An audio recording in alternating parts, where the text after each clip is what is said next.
Hello. तर जसं मी काल म्हणाले की हापूस, तर आज आपण बोलूया हापूसबद्दल. हापूस आंबा हा सगळ्यांचाच अत्यंत आवडीचा असतो.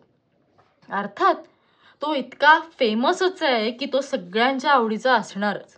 मग रत्नागिरी हापूस असेल किंवा देवगड हापूस असेल, हापूस हा शब्द ऐकला की माझ्यासारख्याच तुमच्या सगळ्यांच्या तोंडात अक्षरशः पाणी येत असणार आहे हे मला माहिती आहे. मला आत्ता बोलताना सुद्धा इतकं पाणी आलंय, मग तो समोर दिसल्यावर माझी काय अवस्था होत असेल हे बघा. म्हणजे तो असं समोर असेल आणि मला जर तो मिळत नसेल ना, तर माझा असा जीव वर खाली वर खाली वर खाली व्हायला लागतो. आणि मला असं वाटतं की मला पाहिजे, मला का देत नाहीयेत, मला हवाय, मला खायचंय, असं काय काय काय काय काय व्हायला लागतं. आणि मग एकदा का तो हापूस असा हातात आला आणि तो असा छान जिभेवर ठेवला की ज्या पद्धतीने तो रेंगाळतो ना त्या जिभेवर, किंवा ती जी चव असते ना ती कायम तशीच रेंगाळत राहावी असं कायम वाटत राहतं. अहो, हीच तर गंमत आहे हापूसची. नाहीतर तसं जर नसतं तर तो वर्षातनं एकदा का आला असता. कधी कधी खंत वाटते या गोष्टीची की इतका आवडीचा आंबा, इतकं आवडीचं असलेलं फळ हे वर्षातनं एकदाच का येतं. पण नंतर लक्षात आलं की वर्षातनं हे एकदा येतं म्हणूनच ते फेमस आहे, म्हणूनच त्याची किंमत आपल्याला आहे. नाहीतर एरवी जी रोज फळं खातो आपण, केळं असेल, सफरचंद असेल किंवा आणखीन काहीही असेल, ती फळं आपण रोज खाल्ल्यामुळे फारशी त्याची किंमत किंवा फारशी त्याची चव आपल्या जिभेवर कधी अशी रेंगाळली आहे असं वगैरे नसतं. अशी एक म्हण पण आहे की an apple a day keeps doctor away. पण असं नाहीये की आंबा नाही खाल्ला तर आपल्याला काहीतरी वेगळं असं सुख मिळेल किंवा काय. तसं काही नाहीये. उलट आंबा न खाणाऱ्या माणसाला आयुष्यातलं परमोच्च आनंदापासून तो वंचित राहतो, हे मात्र माझं नक्कीच सत्य आहे किंवा माझं हे 100% म्हणणं आहे. आणि आंबा न खाण्याने किंवा न आवडणाऱ्या माणसाला खरंच मला आश्चर्य वाटतं की तुम्ही कसे काय सर्व्हाइव्ह कसे काय करताय. अरे नाही, हापूस यार, हापूस म्हणजे हापूस म्हटलं की जे मनात असं रेंगाळतं चित्र त्या आंब्याचं. तो आंबा असा रसरशीत, असा छान त्याच्यातनं रस गळतोय, तो असा आपण मस्त पिळलाय, त्या कोळीचा असा सगळा रस बाहेर काढलाय आणि मस्त आमरस करून नुसता आमरस ओरपलाय, आंब्याच्या आंबे फस्त केलेत, मग ते कैऱ्या असू देत किंवा आंबे असू देत.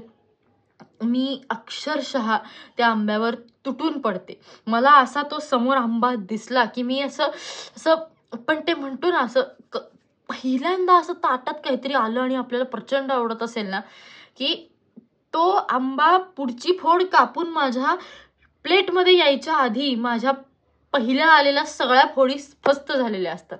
मग तिथे आजूबाजूला असलेल्या कुठल्याच लोकांना तो हापूस मिळत नाही. ती अशी पेटी बघितली की पेटी आली, आंबा आला.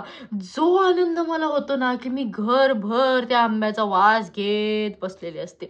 आणि त्या आंब्याचा वासच इतका असा आकर्षित करणारा आहे की तो आंबा बघितल्यावर तर हा हा हा हा, मँगो आईस्क्रीम सुद्धा त्याच्यापुढे काही नाही जितका आंबा आहे. त्यामुळे आंबा हा आंबा आहे आणि म्हणूनच तो फळांचा राजा आहे अर्थात. आणि या राजावरती मनसोक्त प्रेम करायला मला फार आवडतं. उन्हाळ्यात माझं सगळ्यात महत्वाचं काम हे असतं की मी आंबा खाते. त्याला अल्फान्सो किंवा मँगो याच्यात मजा नाही. हापूस, खरंच हापूस. आणि मी खरं सांगायचं तर कट्टर हापूस प्रेमी आहे. कट्टर हापूस प्रेमी. मला दुसरे कुठलेही आंबे त्याच्या पुढे असले तरी चालत नाही. मला फक्त हापूस लागतो. म्हणजे तुम्हाला सगळ्यांना चहा कसा लागतो तसा मला हापूस लागतो. अगदी तो रोज जरी आला असता तरी मी रोज तितक्याच आनंदाने कुठल्याही प्रकारे एक कण सुद्धा किंचित आनंद कमी न होता तो हापूस खाल्ला असता. बर, तुमच्या काही हापूसशी आठवणी निगडीत असतील किंवा तुम्हाला किती प्रमाणात हापूस आवडतो हे मला सांगा. खरं तर हापूस किती प्रमाणात आवडतो किंवा त्याची गणना करणं, गिनती करणं आपल्याला खरंच शक्य नाही. पण तुम्ही तरी सुद्धा मला सांगा, तुमच्या हापूसशी काय आठवणी जोडल्यात. तुम्ही कधी हापूसच्या बाबतीत इतके नॉस्टॅल्जिक झालेला आहात का की जेवढी मी झाली, किंवा आयुष्यात इतकी कधी आतुरतेने वाट बघितली नाही जेवढी हापूसची तुम्ही असा मार्च एप्रिल महिना आला की वाट बघायला सुरू करता. मला नक्की सांगा, मला ऐकायला आवडेल. तोपर्यंत मी बाहेर जाऊन लगेच हापूस मिळतोय का बघते. पण हो, हॅशटॅग कट्टर हापूस प्रेमी.